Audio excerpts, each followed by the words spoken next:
अस्सलाम वालेकुम। मैं ਤੁਹਾਡਾ ਹੋਸਟ ਇਮਰਾਨ ਤੇ ਤੁਸੀਂ ਵੇਖ ਰਹੇ ਹੋ ਜਾਜ਼ਬ ਟੀਵੀ। 21 ਫਰਵਰੀ ਨੂੰ ਮਾਂ ਬੋਲੀਆਂ ਦਾ ਆਲਮੀ ਦਿਨ ਮਨਾਇਆ ਜਾਂਦਾ ਹੈ। ਇਸ ਮੌਕਾ ਤੇ ਅਸੀਂ ਗੱਲ ਕਰਨਾ ਚਾਹਾਂਗੇ ਸਾਡੀ ਮਾਂ ਬੋਲੀ ਪੰਜਾਬੀ ਦੀ। ਪੰਜਾਬੀ ਬੁੱਲੇ ਸ਼ਾਹ, ਸ਼ਾਹ ਹੁਸੈਨ, ਗੁਲਾਮ ਫਰੀਦ, ਗੁਰੂ ਨਾਨਕ ਵਰਗੇ ਬਜ਼ੁਰਗਾਂ ਦੀ ਜ਼ੁਬਾਨ ਹੈ।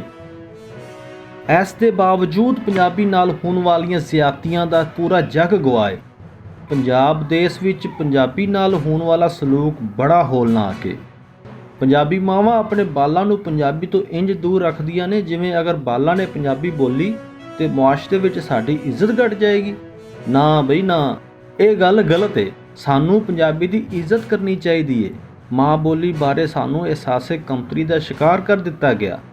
ਅਸੀਂ ਸੋਚ ਲਿਆ ਕਿ ਸ਼ਾਇਦ ਅਗਰ ਅਸੀਂ ਪੰਜਾਬੀ ਬੋਲਾਂਗੇ ਤੇ ਤਰੱਕੀ ਨਹੀਂ ਕਰ ਸਕਦੇ।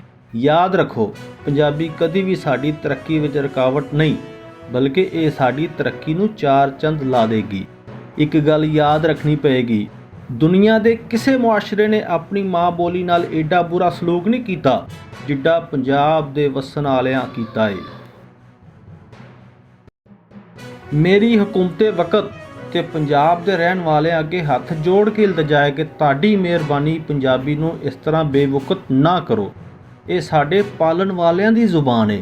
ਪੰਜਾਬੀ ਸਾਡਾ ਮਾਣ ਤੇ ਜਾਨ ਹੈ। ਇਹ ਸਾਨੂੰ ਬਹੁਤ ਪਿਆਰੀ ਹੈ। ਉਰਦੂ ਅੰਗਰੇਜ਼ੀ ਸਾਡੀ ਲੋੜ ਹੈ ਤੇ ਪੰਜਾਬੀ ਸਾਡਾ ਜ਼ੌਕ ਹੈ।